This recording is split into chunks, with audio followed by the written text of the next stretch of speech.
All right. Hi, everyone. We're going to get started. Welcome to Pediatric Grand Rounds. I want to wish everybody a happy new year.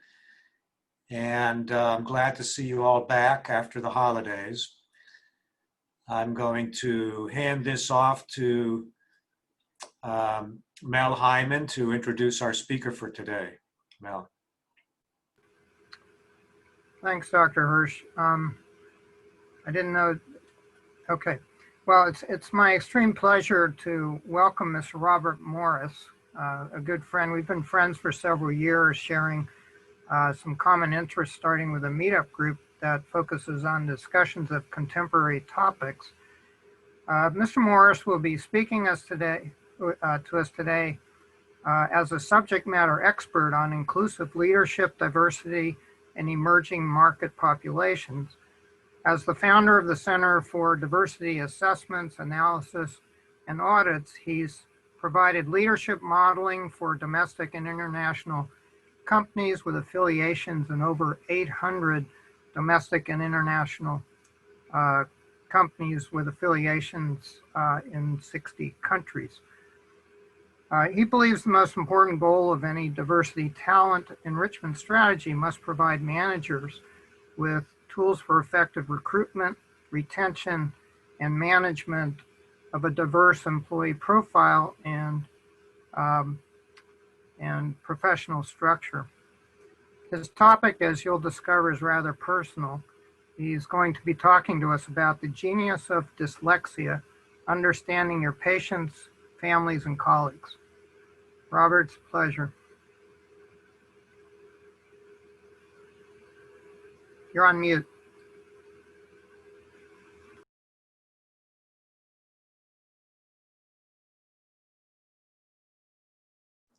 Okay, we're good here?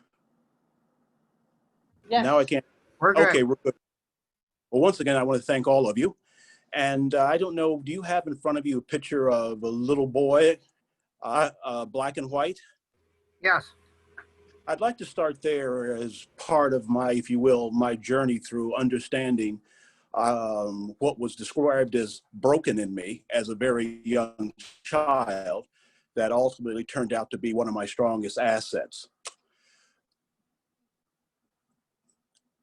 Let me start with giving you a list of individuals: Albert Einstein, Muhammad Ali, Henry Ford, Richard Branson, Robin Williams, Cher, Gavin Newsom, our governor, Leonardo da Vinci, Nelson Rockefeller, Ted Turner, Richard Pryor, Steven Spielberg, George Washington. What do they all have in common? They're dyslexic. They were dyslexic for those who have passed, but yet accomplished enormously earth-shattering, in some cases, business models, financial models, entertainment models. My story starts with the image on the screen. I was born in Tucson, Arizona to abject poverty. I was the first of three born to a 17-year-old mother and an 18-year-old father. And the only thing they could afford was our living in the junkyard, where we shared an outhouse with 4 other families, no indoor running water and no electricity. But that was the genesis of a story that I hold very near and dear to me now. My most painful experience, even as I think of it as an adult these days, is when my father came in from the second of his 3rd jobs. He worked 7 days a week and he worked 3 jobs, so he never had a day off.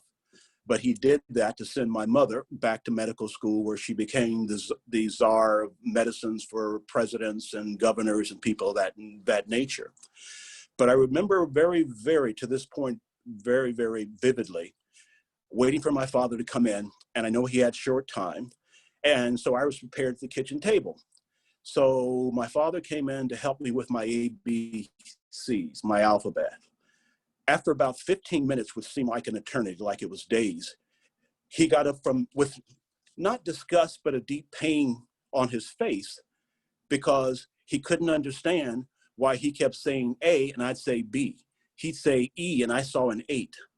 And it just completely demoralized him, to the point that in that moment, whatever this was, whatever was wrong with me, whatever was broken in me, I would never tell another living soul.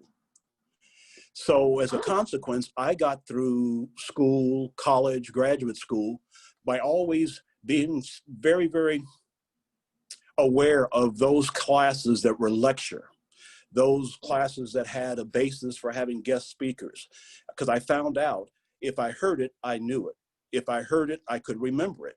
So it became my calling card to always be in the front row of situations so I could hear what was going on. Because my father, who I love dearly, to this very day, as I close my eyes, you can see the expression on his face of disappointment that I was his firstborn, his namesake, and somehow I was broken.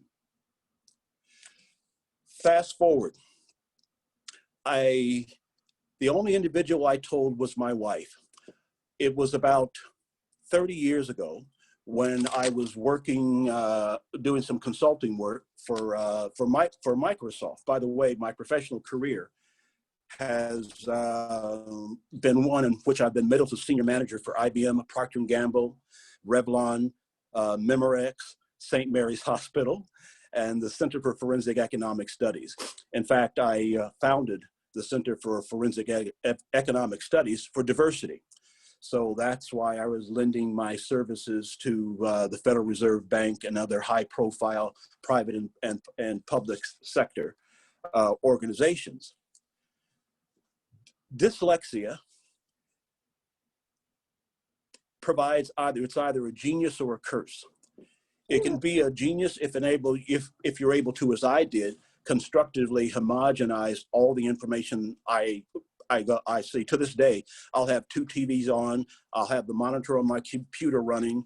I'll have a radio show running in the background, and I'm absorbing knowledge. I'm absorbing information because if I hear it, I know it.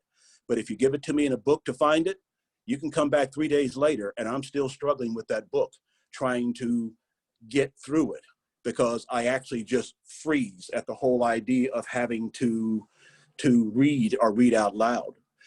I was fortunate in the sense that when I got into corporate America doing affirmative action, that's why I was the first African American in the companies I just mentioned. And it started with an interview with a gentleman, a World War II gentleman, who came to Arizona State, where I went to school, and he was interviewing. And he had a very specific profile for the dean of men about who he was looking for. Little did I know that he was looking for someone who could withstand the comments, the badgering, the poor treatment I received as I decided to work for this company. I didn't know where I was going to go in my territory. And after arriving, I saw why I was kind of handpicked. My sales territory happened to be northern Colorado, Wyoming, and Montana. Places where people had never seen anyone Black, aside from the encyclopedia or journals where you see people with bones through their nose and their ears. They had never seen an African American. So I realized at that point in time, I was programmed to fail, to show that the whole idea of affirmative action did not work, that the whole idea of diversity was probably a pipe dream by some liberal smoking stuff. And I found myself constantly in the middle of those kinds of battles. Why and how did I succeed when others failed? Because there were other African Americans who came and left. Some stories even of them carrying weapons after 2 or 3 months on the job. They actually had hand pistols in their briefcase because they felt so threatened and so out of sync with where they were and what they were asked to do that it was a disaster. But fortunately, I was able to persevere because my parents believed in me. My father loved me and cherished me because I was his namesake. And whatever was wrong, they managed. And whenever I was challenged, I'd go back to that time when my father trying to teach me the ABCs and seeing the broken look on his face because there was something wrong with his oldest son, his namesake. There was something wrong. I was broken. So I found myself in very fortuitous situations where, as various companies looked for someone to come on and open new territories and things of that nature, my name was always at the top of the list. So I have the pleasure of having moved some 14 times over these years, both domestically and internationally. I've traveled the world 3 times over. I'm going to do it one more time before, well, I still can, for that matter, and share my story with those who are face to face daily with, especially children, who aren't able to diagnose themselves often. They're able to exhibit what may be their challenge, their difficulty, but they can't articulate it, as I was unable to articulate why an A looked like a B to me. When my wife and I, prior to our getting married, I took her back to Tucson, Arizona to introduce her to my best friends in school. And she said, well, do we take a 6-pack of beer, or do we take a football jersey to these guys? I said, no, you'll be surprised when you meet my best friends. And my best friends since 1st and 2nd grade. And this was about 28 years ago. Well, she came in and there were 5 women sitting, waiting for me to arrive. And I walk over to the table and I tell my wife, these are my 5 best friends. And at that point in time, your wife's looking at you like, well, what were you? Who are you? What's going on here? And I explained to her that these were the 5 young women who, for reasons of our being friends, living in the same neighborhood, all read to me out loud. So when I had studies, whenever I had something I had to do, I would always take it to them. They would come together and they decide who was best at reading this information to me. Because if you read it to me, I knew it. So I got through elementary school, middle school, and college with this relationship intact with these 5 women that made it very, very, very, very important for me to maintain a relationship and at no time be ashamed of my brokenness, if you will. My first day in high school was the first day that I would repeat for 4 years till I got out. I would arrive early at school, where I was student body president and president of the football team and basketball team and president of the mayor's youth council. The first thing I would do is go to a class that was called 106A. 106A was the dumping ground for children that were just misunderstood. You had children in there who had severe mental issues. You had children in there who just stuttered. You had children that were, once again, in the broken category. And that's where I would go for 4 years. That's where I would start every day, spending 5-10 minutes with them as motivation for me that if in fact I was ever found out, I would be in the class for dummies. So I responded to the extreme by becoming everything I could possibly be, always trying to outrun this sense of, if I'm caught, I'll be in the room for dummies. It was when I met my wife, I was putting a document together, and unbeknownst to me, she came up behind me and she saw me at the computer typing and she started laughing. And I turned in just great shock because I felt I had been unmasked. And she says, that doesn't look anything like the way you speak. Tell you what, why don't you just talk to me and I will type it for you. I will write it for you. I will create it for you, but I know nothing about what you're asked or forced to do at this point or challenged to do, but I will be that person for you.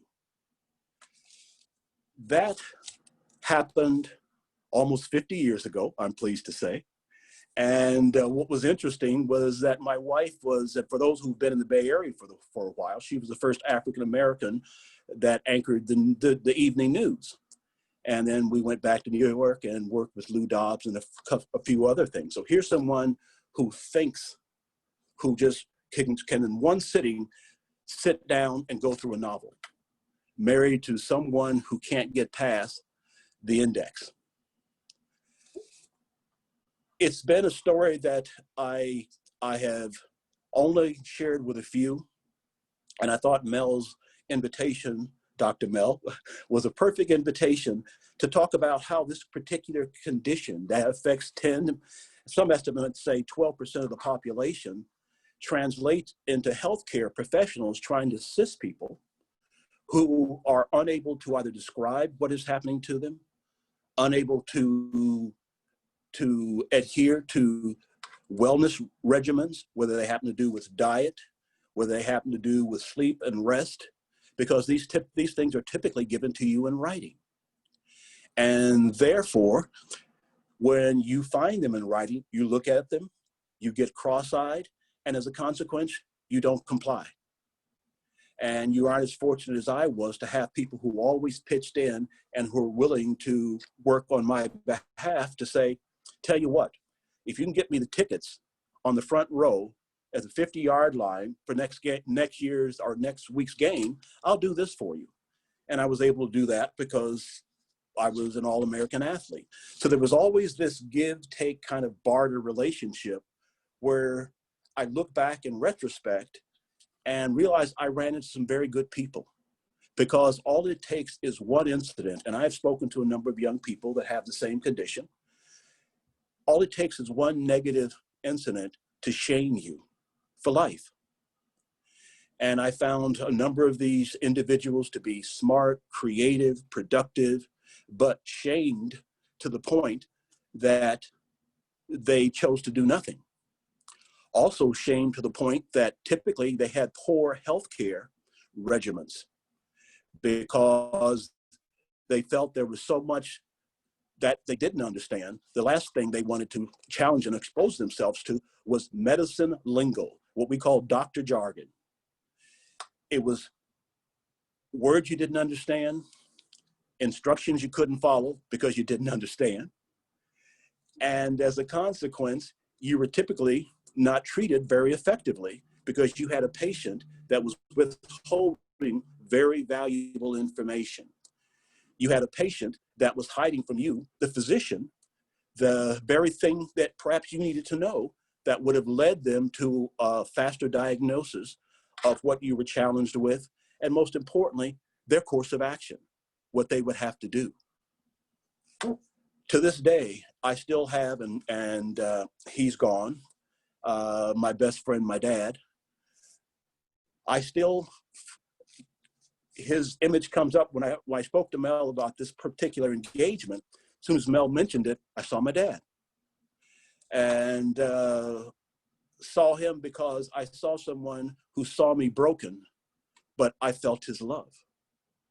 And so often in situations where people are suffering from some medical condition, being it visible and physical or emotional or psychological, they learn very, very early on not to talk, not to communicate about, not to give any more information than you are asking, not to donate information, because they find themselves donating information. They maybe ask questions, and one question leads to answer being deserved. And as a consequence, they get outed. They get outed. My brothers, God rest both their souls, I feel were also mutually affected, and it was environmental. As I said, we grew up in a place that was environmentally toxic. Both my brothers spent time in and out of prison, and both of them were released after many terms of prison to go home and die, because basically that's where they were in terms of their health. And that's how the penal system basically managed people that had health issues that could not be addressed. So in this process, when Mel spoke to me about perhaps being a guest speaker, I thought I could talk about a number of things that had to do with a number of things that I knew you might be interested in. But I wasn't sure about this condition called dyslexia. But then I realized that you're in an environment where theoretically, walking down, for every 9th person you pass, theoretically the 10th is dyslexic. But yet they're tasked with complicated tasks, instructions, directions, and often it fails without you knowing as much. there was a big push, and there continues to be a big push for understanding diversity in this country. And the efforts continue to fail because they're well-intended, but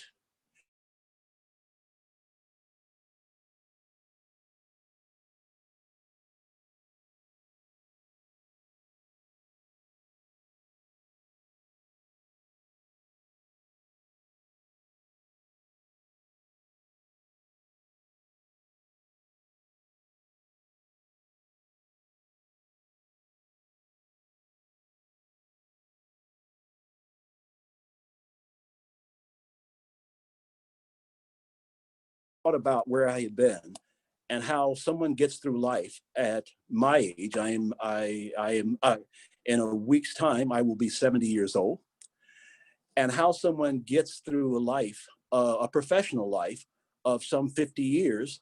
And what did I do? Because I kept my head down, so I had no sense of what was actually occurring, except once again, I couldn't be found out. You have not only patients, but chances are in that 1 in 10 people, you have professional people who are medical people who may also be challenged. And maybe they got through medical school the way that I got through elementary school and high school and college and grad school. They may be those who are hiding because they don't want to be found out. There may be those that can make huge contributions to the intellectual expansion of the hospital, its practices, its procedures, and managing its patients, but they won't speak up because one thing may lead to another, and God forbid they're asked to write something. Now, it's made easier today, of course, because you have computers and you have spell check and those sorts of things that take place, but they don't typically identify issues of grammar. And so run-on sentences, paragraphs that aren't paragraphs can easily be detected by the average person in high school. So they often are underemployed. And I say that they have talents that exceed their particular lot in life. But in order to pursue that, they may run the risk of being exposed. So as a consequence, they don't comply. You may have patients, unbeknownst to you, who cannot read and comprehend the regimen of health care that you provide them. You may find them not even fulfilling their prescriptions, because typically the pharmacist will yell out loud, "Is Mr. Morris here? I have your medicine for XYZZ," and then he hands it to you and asks you, "Is that it, sir?" Well, I take it, or I'm speaking in terms of, you would take it because you don't know not to. And then there's the issue of regimen. If it's 1 every 4 hours or 1 every 6 hours, those things are extremely confusing to a mind that, as my wife says, never turns itself off. When my wife walked in, and we were dating at the time, she walked in and she knew she would be my wife because she had a key, so she could walk in. She walked in one day and the TVs were blaring and the radios were going on, and I was playing music and I was writing and I had a headphone on, and she said she stood there at the door watching me for a time that I wasn't aware of. And she says, she says, "It was amazing. I saw you hear, listen, and see everything that was going on." And it's amazing to her because my wife is PhD. She is a journalist, a Peabody Award journalist. So writing and reading is the way she breathes. But she found it fascinating that I wasn't the same way. So in that moment, we formed a relationship, a loving relationship that, number one, she has never made me feel badly about my condition. Often she has taken me with her to situations and meetings she attends because she knows that I can hear 3 or 4 conversations going on at the same time. She knows that I'm pretty good at lip reading. All the skills that I had to develop to get as far as I had, or I have up to this point, she thought to be ingenious. It was It wasn't until a friend of mine in New York, a physician, who asked me if I knew of this condition. And it had never been given a name other than the dummy syndrome, or, you know, you're illiterate, all those things, none of which were positive. And I was asked to take a couple of tests. And as a consequence, I found out a lot more about my condition and why I had been through all these companies and never filled out a job application, because what they saw said, that's administrative jumbo. Hey, this guy has the job. Hey, we'll give this guy the job. We'll make these things happen. I happen to be the country manager for a company when I met my wife in Europe. I was living in Paris, and she had come over as a journalist, and she was the daughter of a Tuskegee Airman. And for those who aren't aware of it, that's the Black Air Force group that during World War II had outstanding performance in terms of their being able to escort our bombers into key European destinations and drop their bombs and never lose one. Well, that's Dad. He was a Tuskegee Airman. He has passed on now. So I started putting pieces together, and I recognized my wife was shockproof. She saw more in me than I saw in myself, and gave me a reason to start talking about myself and not feel ashamed about it. Because I also realized I hadn't received very good medical care up to that point either, because I didn't want to be drilled on not only what was wrong with me, but then given a prescription, sometimes 2 or 3. One you take every 2 hours, one you take every 4 hours, one you take once a day. That was just too much for me to comprehend and write a schedule that allowed me to discipline. Technology came to my rescue. I found out I could enter that information into my computer, into my smartphone, and it would give me alerts. So then I would know what I had to do, when I had to do it, and then set out to once again use the technology available to me and dictate with my iPhone what I had to do, what I needed to write, where I wanted to go, what messages I needed to keep intact. Those were all the things that I found myself, as my wife said, working hard to work hard. So when Mel was gracious and generous enough to extend the invitation to speak to you, I didn't think about it twice. And a lot of it has to do with my relationship with Mel and his family members, that I felt comfortable doing what I'm doing with you right now. Not only did I feel comfortable, I felt perhaps the time has come. It's overdue for me to make these kinds of decisions and talk to people about what I have experienced. I know hospitals and healthcare environments are notorious for what I call the informal leadership. That's around the water cooler. Those are the interns, those are the janitors, those are the nurses who basically share information about the doctors, their procedures, their behavior, their attitudes. And they're the ones that often are the most cynical about who they work for and what they've been asked to do, simply because they have an issue with how they're seen in the company, if they're valued in the company, and in your case, the hospital. So you end up having what I call informal leaders. They're not listening to you, the doctors. They're listening to the guy that's managing janitorial services. They're listening to an RN. They're listening to a patient who came in and has the same kind of life experience they do. So that's where I call informal leadership.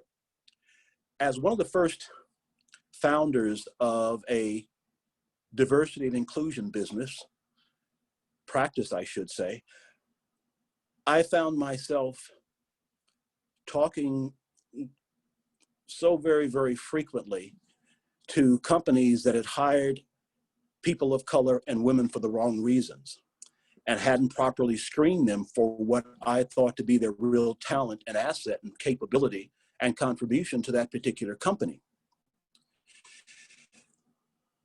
company's defense, they could always take you to the metrics. We have 15% of this, we have 12% of that, we have 18% of that.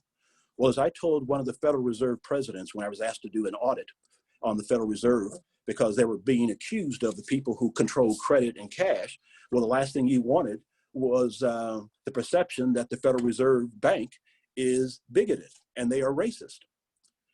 I remember traveling to see the Fed president, and I got up to his office, and he walked over warmly and shook my hand and said, "I'm really glad to see you here because you can confirm what I already know, and that's that we're a very diverse organization."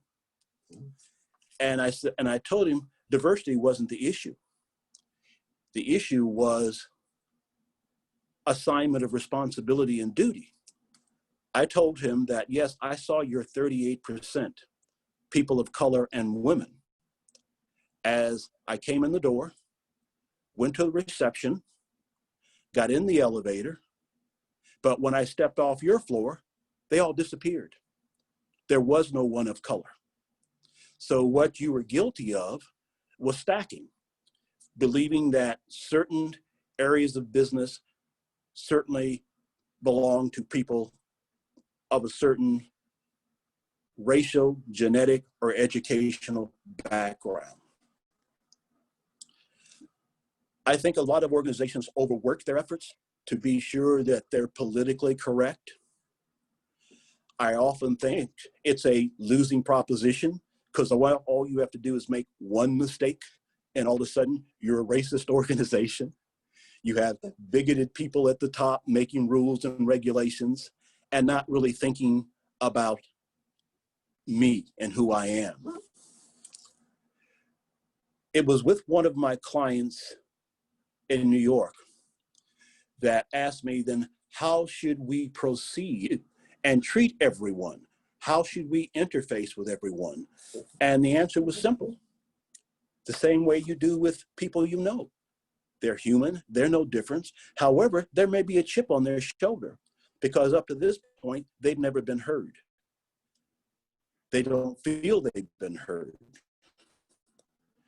So you have to be open to criticism. You have to be available for suggestion. And most importantly, you can't create this office called the Office of Diversity, the Office of Human Resource Management, without an understanding of what is required of the person in that job and that position. Your work isn't done because they're female. Your work isn't done because they're brown. Your work isn't done because they have some physical challenge. It's none of that. Often that's seen as even more, making the employment base even more skeptical. Because here I told you what I needed and this is what you gave me. We said we needed more people of color in the company. So what did you do? You hired more janitors. We said we needed more women in responsible positions. What did you do? You gave them control over the cafeteria. And your numbers look right, but your people are disenfranchised emotionally. Speaking on the side of the table that has been an executive, I think there's also a lot of entitlement that because you are a certain color or gender, that certain things should be done for you. Certain things should be happening for you. And I've had some very challenging, very intense conversations often with employees who had what I call undocumented rights and privileges, that because they were given, because of their gender, their race, their color, that the organization should go out of its way to create a management, an environment, a scenario that was geared for their betterment. So what happened over the last 5-6 years? Everybody got their diversity specialists. Everybody got a diversity specialist. And I was invited annually to these meetings to talk to the diversity specialists. And in so many cases, they were the least qualified. They had the job because they happened to be female. They had the job because they happened to be a 28-year-old Black man. They had the job because they were a 34-year-old Hispanic, but had no idea what responsibilities tasks and duties were theirs. And the first, as I always told them, is you're an agent for the people who employ you. So with that in place, you need to better understand what their strategic goals are, what their targets are, what they're trying to accomplish, and not just feel that you're responsible for finding more Black people, white people, white females, I should say, which also was very interesting when we lived in the era of metrics. A lot of organizations met their diversity requirements by hiring white females because they could check 2 boxes: female and Hispanic, female and Black, female and East Islander. So what that did was disenfranchise a lot of men who felt very angry about the fact that here they were again being given the okie doke. So even when the company was being forced to hire them, it found a way around them. They hired your wife instead. They hired your daughter instead. And then felt the job was done. The numbers are in, I'm capable, and so they walked away. So a very earnest, honest effort to do good was perceived as the opposite. It was perceived as being insulting, demeaning, and that the people there felt used. So, and I say this because the majority of American companies are in that position right now where in fact they can't win for losing.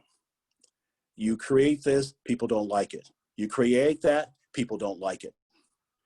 And largely you fail because you have an agent of the company, or in this case, an agent of the hospital, also wearing double hats.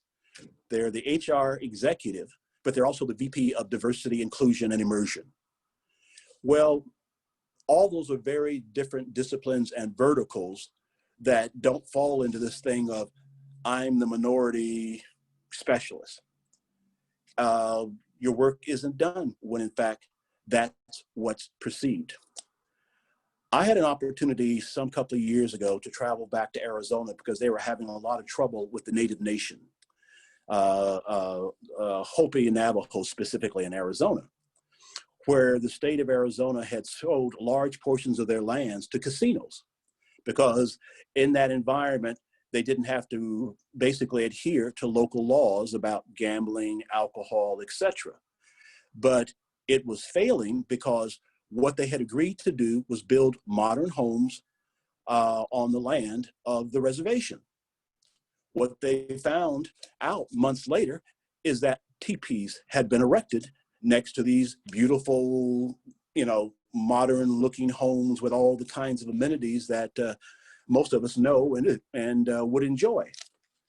Well, what they found out was that the Native Americans would not live in those homes because they were facing the wrong direction. The homes needed to face sunups so they could worship the importance of a new day. So if I woke up and my home was facing east or south or north, my spirit was damaged because I was not enriched daily by the experience of welcoming the sun, welcoming the new day. That's how very, very complicated this process can be, and how unwittingly managers can end up being the bad guy in a situation in which they had hoped to really make a positive contribution. Bad guy because they don't know, bad guys because they promote what the employees call sometimes false metrics, bad guys because what do they know? They go home to all white communities, they socialize in white environments, and so what could they possibly know? I think unfortunately we have found out through damage, we have found out through pain, and in some cases the loss of life of the Black Lives Matter movement that has been hijacked in some places to just become nothing more than an opportunity to loot stores and burn private property. But on the legitimate side of Black Lives Matter, you have a group of people saying, acknowledge me. Acknowledge me by listening to who I am, what I can contribute, and what my particular value proposition is. That question alone, to ask someone, what is your value proposition, is earth-shattering. I often ask people who worked under me that very, very question, because I told them in order for me to manage them effectively, I needed to know who they were, what their expectations were, how they perceived the job they were asked to do. Were there areas of improvement that could be made with the job I asked them to do? So I use them as resource opportunities, not guinea pigs, but actually valuable resources. The fact that I was Black often created a greater challenge because they thought I was, quote unquote, handpicked by the man. As we go, handpicked by the man, the term was Oreo. For those of you who are familiar with Oreo cookies, you were deemed Black on the outside, but white on the inside. So as a consequence, when things had to be accomplished, you were always going to, if you will, err on the side of white people versus people of color. You would err on the side of men versus women. And to fix this challenge, this problem, most organizations don't analyze it, understand where it is broken, and they set in place a strategy that further breaks it. That is considered to be insulting by some of the employees, is considered to be a gesture, a hollow gesture by many. And in all fairness, you have to also accept there are those that you can't please.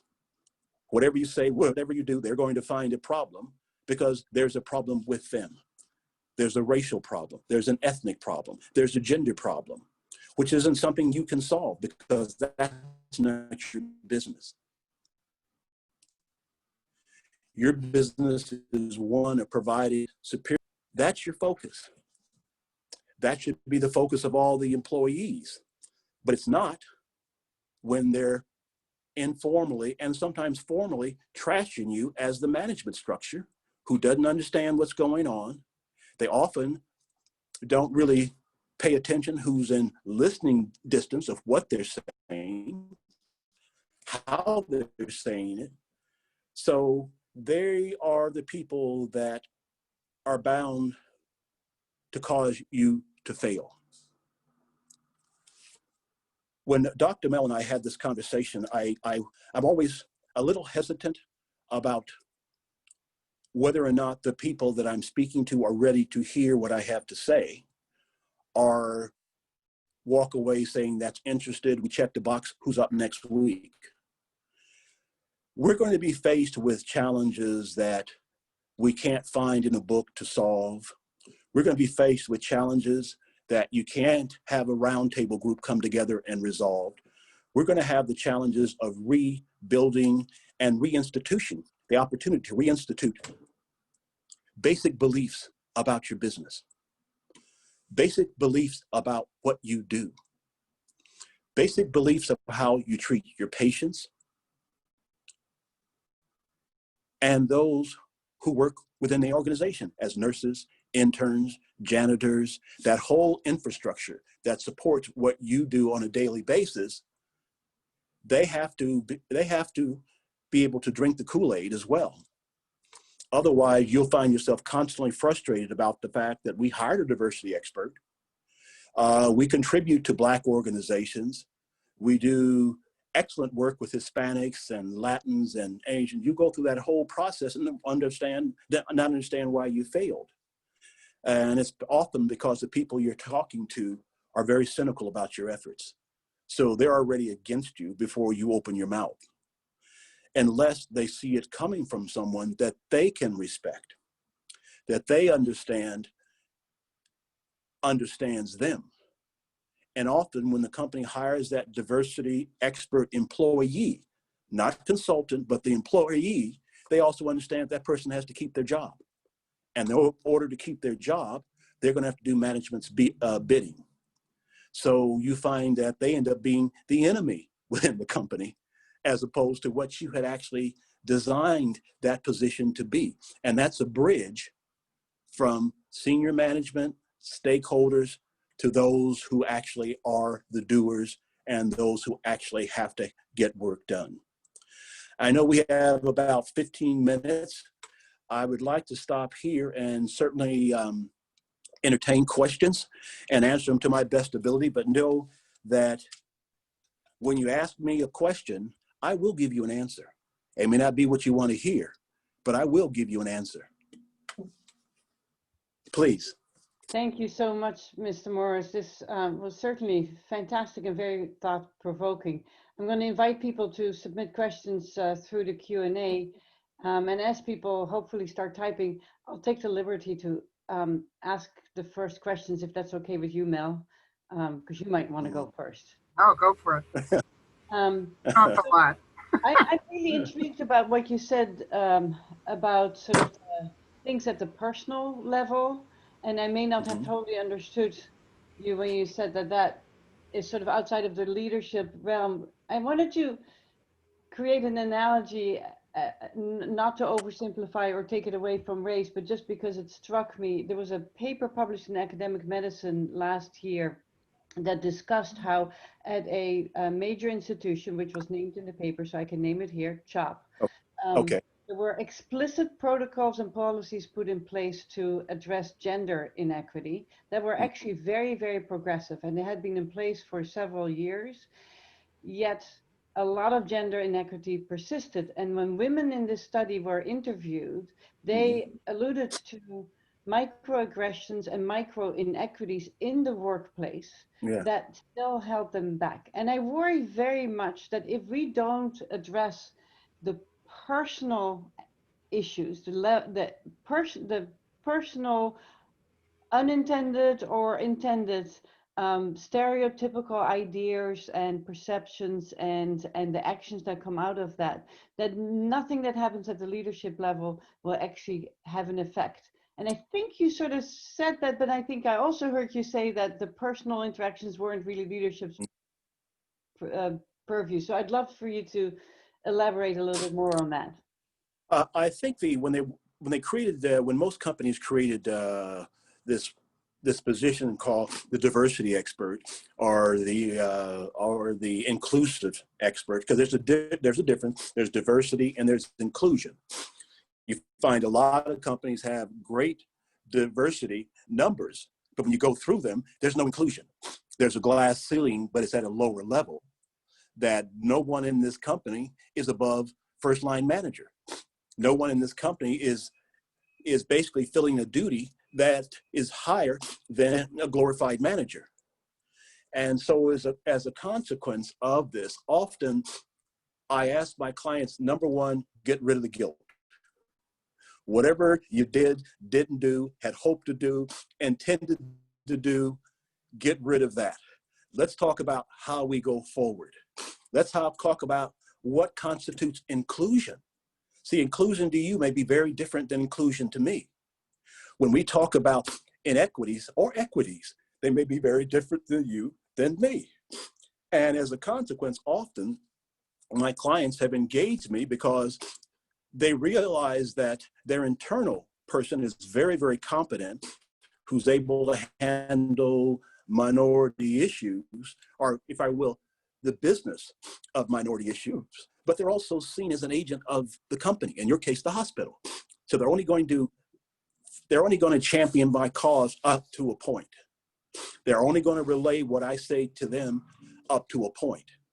So when you find this well-intended effort, all of a sudden they use that against you. That yeah, you went out and got a diversity person, but guess who it was? It was XYZ who couldn't possibly understand what we're talking about, what we're doing. In fact, it was the guy that was promoted from another hospital that came here. And those attitudes and that behavior is a function of what has happened over a long period of time.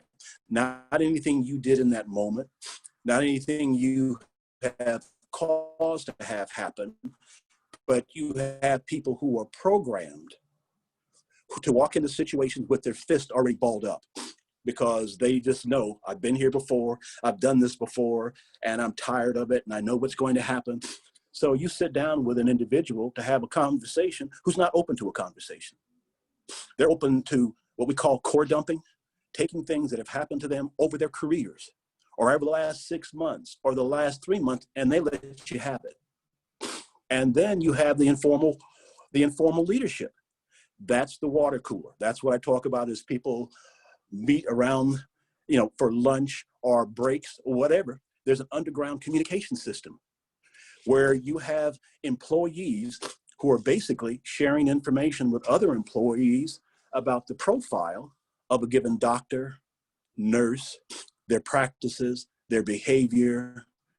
So that ends up being the cancer with an organization.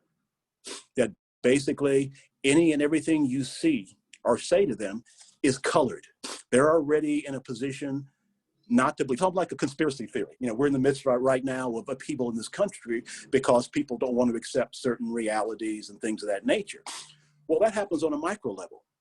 So the people in food service, the people who are the nurses, the people who are this, et cetera, may have that same attitude. I've often, when asked to suggest, well, what do we do? And how do we get past this? It's creating strategies to manage the internal customer. Your staff, your employees are the internal customer. What you say, what you do can lose its power of interpretation if you've got someone that has no vested interest and has basically a chip on their shoulder already. They see it as a cynical effort. They see it as, once again, manipulation. They see it as, here we go again, the okie doke, as opposed to often having an outside source that has nothing to do with, in this case, the hospital. Because if I'm an employee at the hospital, guess what my number one priority is? That I stay an employee at the hospital. So there's only so many battles I'm going to fight on your behalf. And in many cases, I know the character of my manager. So there are things I won't even take to that manager because I know how they're going to react. And how they're going to react is put me in the middle. And I don't want to be in the middle. So I listen to all the employees. I listen to the nurses. I listen to the janitors. I listen to all the people in food services. And then I don't carry further.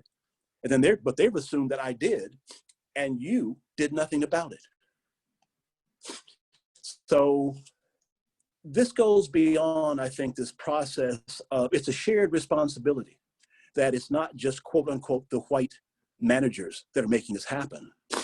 It's a systemic mechanical issue that we'd like your contributions to better understand. Not just go back to them and say, we hired a PhD from some top 10 school and they graduated in diversity. Well, how much do they really know? How much have they really experienced? And in many cases, a person of that nature alienates the people that they're supposed to be helping and working with. They alienate the Asians, the Blacks, the Hispanics, and certainly at given levels, they're invisible people. Because at the end of the day, I've got to be concerned about keeping my job and being promoted within the hospital. So it's a situation that can be corrected. It's not a difficult challenge because it's a mindset. It's a mindset that basically says, number one, I'm an agent of the company. That's the hospital, okay? First and foremost, I belong to the hospital. Now, because I belong to the hospital, I want to see it do the very best it can with the patients that walk in this door. I want them walking out feeling that they receive the best medical care, the best advice, that I was treated well and humanely, basically. That's the task, and it's made difficult. There are just a lot of angry people right now. After 12, 15, 16 months of this, what we've been involved in, they've got other issues as well, but they bring that to the workplace. I was at a hospital not long ago, and there was a gentleman outside they had to call security guard on because this nurse was trying to explain to him why he could not go into the hospital. and follow his wife, into her room, and why he couldn't basically come there because she would have to stay, why he couldn't be there and sleep there. That's not an easy conversation to have. And if they're predisposed to wanting to be angry with you in the first place, you've lost before you even started, basically. And often you have disgruntled internal people who will feed that fire, that they don't really care about you because you look like me. So it's a task that you have to commit yourself to and not say, well, we tried 2/4 of it and didn't work. The employees, the staff have to see that you're committed to creating a more productive work environment. And what does that entail? It entails people realizing the best image of themselves, fulfilling what they think to be their talents and their professions. They've got to feel that. And that's not hard to do because it's an issue of respect, but it's awfully fumbled because it's given to the wrong person or people or department to try to fix it. And I'm sure everyone's call knows what cynicism can do to an organization. We're in the middle of a political environment right now that cynicism has brought us to almost the breaking point where you don't believe. So you have to talk the talk and walk the walk if in fact you're truly sincere, and have them understand that diversity is not diversity in color. That's just one aspect of diversity. What we need are the contributions of a diverse population of employees, your best doctors down to your janitors, to understand how do we do our jobs better? What is the feedback you're getting? What are you hearing? What could we do to have made that situation different? What could we have done to mitigate those outcomes? That's listening. That's listening. And all of us want to be heard. At the end of the day, we all just want to be heard. And then at the start of that next morning, we want to feel like what we were heard about was responded to. But if it's business as usual, why bother? Why bother? And it only takes a couple of bad apples. You have, 95% of the people maybe very, very happy with what they do, but all it takes is one person to plant that seed of doubt in management, doubt in the rich doctors who don't really care. They just go from one patient to another, adding up their numbers so they can buy another summer home or a new boat. There has to be a sense that everyone is important. We all want respect. Many of us don't recognize you have to earn it, but we all want respect. We all want to be acknowledged. We all want to feel valuable. So how do you achieve that? And you don't achieve it through Black History Month. We're going to do some great things Black History Month. 11 months go by and you hear about what you're going to do, and that's another Black History Month. That's one of the elements you want to involve yourself in. But understand, at the end of the day, you're in the healthcare business, not a social construct business. You're not into the kumbaya business. Let's hold hands and you're in the business of saving lives and fixing broken bodies, which is noble, which is grand. They have to feel a part of that. They have to feel a part that I may be mopping the floors, but guess what? If this floor wasn't clean, guess what other problems we would have? I may be in food service, but there are people who, and we recognize now because of COVID, a lot of that has changed, but my food feeds the body and the minds of the people that do very important work. What is their part in the organization? Yeah, I hear you loud and clear, and I think this brings just a phenomenal number of lessons to us. I think as an institution, we're very slowly starting to understand that. I think having some of our janitors actually being one of the first to get vaccinated against COVID-19 is a demonstration of that. But we definitely have a lot to learn. We have come to the end of our time. Yes. I get the feeling that we could have many more conversations about this. So I hope that at some point we can welcome you back, maybe even for a live presentation when we're allowed again. Mel, do you have any I would be happy to. comments? I think Dr. Hirsch had some internet issues because he dropped off and came back and now dropped off again. So I'll let you close it for us. Yeah, so Robert, that was a wonderful talk about weaving in your own life story with diversity, equity, and inclusiveness. And all the issues you raised are certainly important, including education, the schools, the